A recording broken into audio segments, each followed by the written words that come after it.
Pendant la majeure partie de sa vie, tout le monde avait supposé que Camille resterait. C'était le schéma habituel. Peu importe ce qui se disait, peu importe.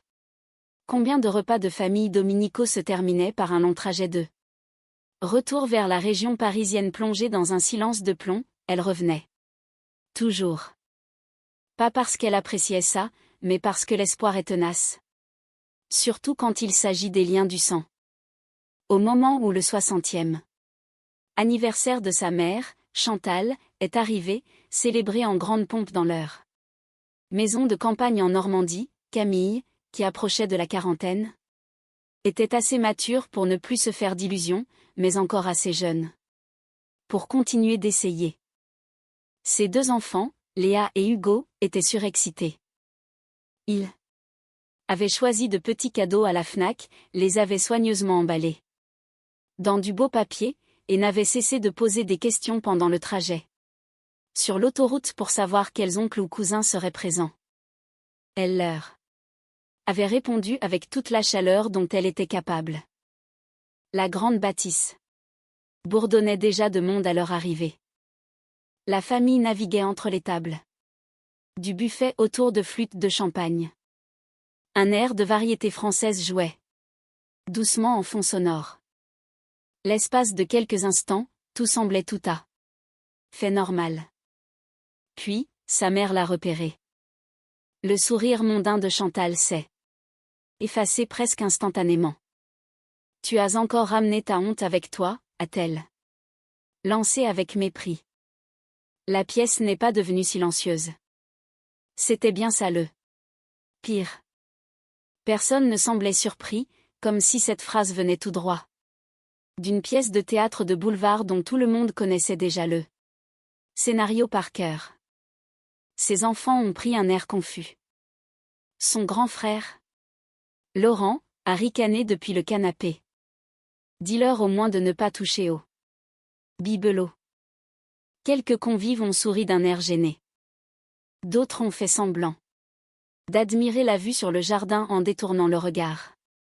Des années auparavant, Camille aurait peut-être essayé d'arrondir les angles. Prétendre que ce n'était qu'une plaisanterie un peu lourde. Protéger l'assemblée du malaise ambiant. Mais quelque chose s'était brisé. Pas chez sa mère. Pas chez son frère.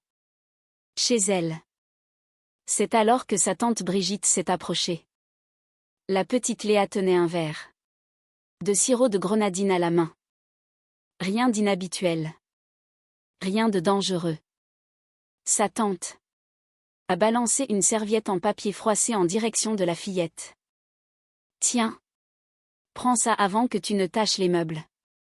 La serviette a volé et a atterri sur la table basse. La petite fille a fixé le bout de papier, totalement perdue, honteuse, essayant de comprendre avec ses yeux d'enfant pourquoi des adultes respectables se comportaient de la sorte. C'est à ce moment précis que le déclic a eu lieu. Ce ne fut ni dramatique, ni explosif, ce fut d'une clarté absolue. Camille a balayé le grand salon du regard et a pris conscience d'une chose. Elle savait exactement comment cette fin de dimanche allait se dérouler. Exactement. De la même manière que des dizaines d'autres repas dominicaux avant celui-ci. Des insultes sournoises déguisées en humour grinçant. De la cruauté masquée sous le noble couvert de la franchise. Et plus tard dans la soirée, on s'étonnerait hypocritement qu'elle paraisse si froide et distante. Elle s'est levée de sa chaise, a pris les petites mains de ses enfants, a esquissé un sourire poli, a adressé un bref signe de tête à sa famille, puis s'est penchée vers ses petits. Allons trouver de la chaleur ailleurs. Puis elle a tourné les talons et s'est dirigée vers la sortie. Pas de grands discours larmoyants, pas de disputes interminables, pas de porte claquée théâtralement. Le silence qu'elle laissait dans son sillage sous le porche de la maison était bien plus assourdissant que n'importe quel cri. Ce soir-là, sur le chemin du retour, ils ont dîné dans une petite crêperie de quartier.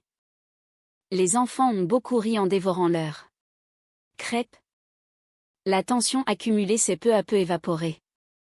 Personne n'a évoqué la grande fête d'anniversaire, non pas parce qu'ils l'avaient oubliée, mais parce que les enfants comprennent souvent bien plus de choses que les grandes. Personne ne le soupçonne. La semaine qui a suivi a été d'un calme inhabituel. Dans son appartement parisien. Pas un seul appel, pas le moindre SMS, aucune accusation par messagerie interposée. Sa famille semblait intimement persuadée qu'elle finirait par revenir d'elle-même dans le rang, comme d'habitude. Ce ne fut pas le cas. Ce que les membres de son clan ignoraient royalement, c'est que plusieurs démarches de la plus haute importance avaient déjà été secrètement enclenchées. Depuis des années, Camille avait assumé les corvées dont personne ne voulait. Rien de très prestigieux, seulement des nécessités pratiques. Épuisantes. Gérer l'immense paperasse administrative, coordonner les rendez-vous médicaux complexes, tenir à jour les dossiers pour la CAF et les impôts fonciers, communiquer avec les artisans et les médecins, gérer les affaires familiales d'une main de maître. Chaque fois qu'une situation inextricable se présentait, le dossier finissait toujours inexorablement sur son bureau. Jamais personne ne l'en avait remercié ni loué. La majeure partie de la fratrie s'en apercevait à peine. Le travail administratif était fait dans l'ombre, un point c'est tout, jusqu'à ce que la machine s'arrête net. 7 jours.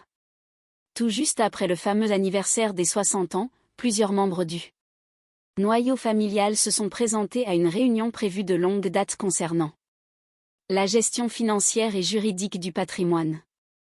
Une petite réunion de routine? Du moins c'est ce qu'ils s'imaginaient tous.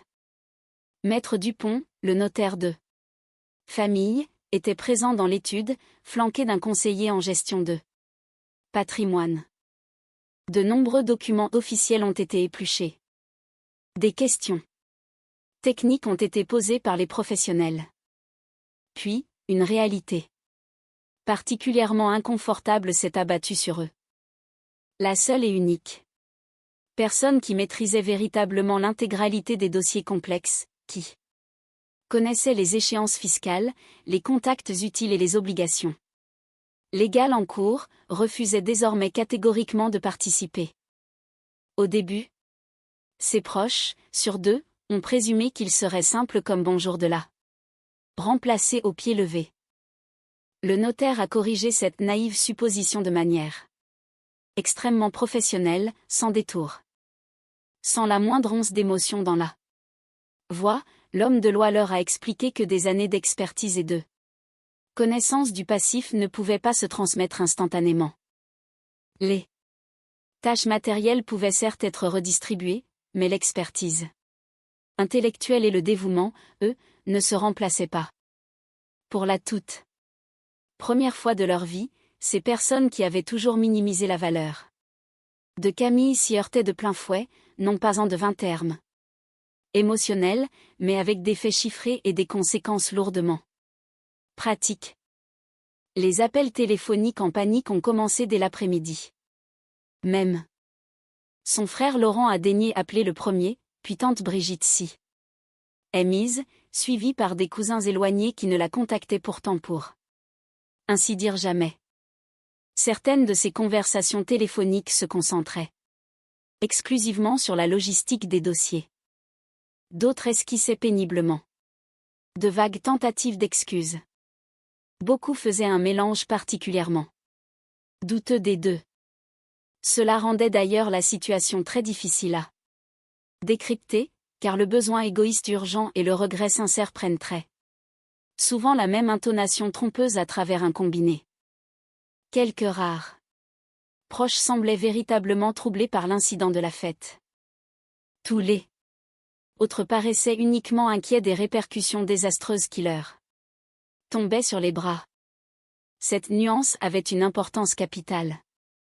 Sa mère a attendu le plus longtemps possible avant de se résigner à appeler. Quand la sonnerie du téléphone de Camille a finalement retenti, aucune des deux femmes n'a beaucoup parlé au cours des premières minutes.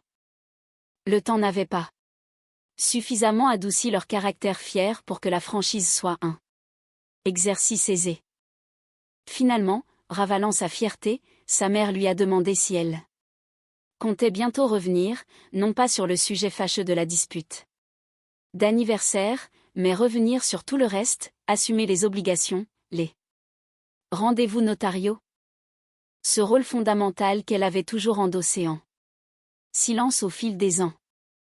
Camille a pris une inspiration, a pensé très fort à ses enfants, au regard totalement perdu de sa petite fille Léa quand cette foutue serviette avait atterri devant elle. À toutes ces années passées à l'heure. Enseigner la gentillesse fondamentale tout en acceptant passivement la méchanceté pour elle-même.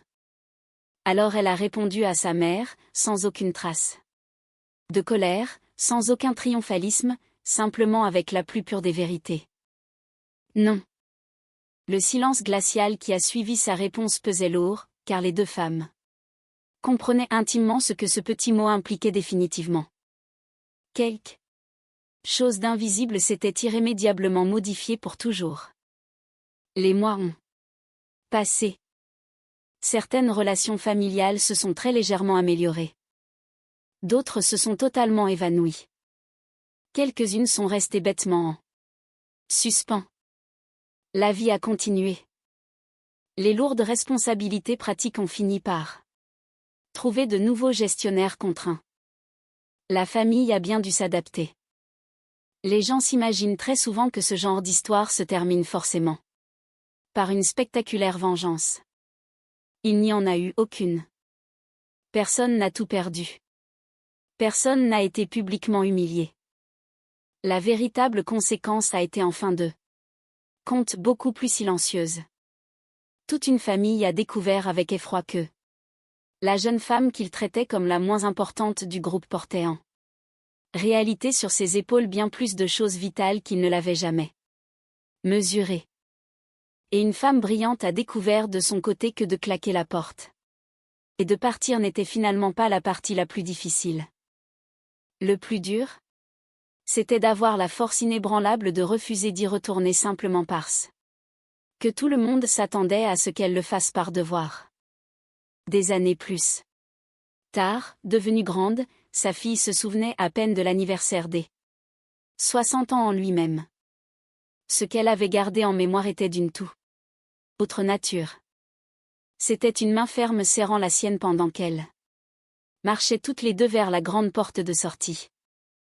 Une voix incroyablement calme disant qu'elles avaient le droit absolu de partir. Un immense sentiment de soulagement.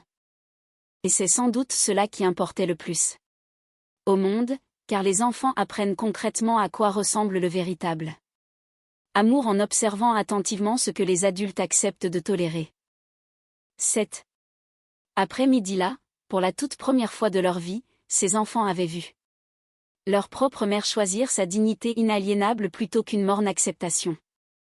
Et contrairement aux détails futiles de cette réception d'anniversaire, cette puissante leçon, elle, est restée gravée à jamais.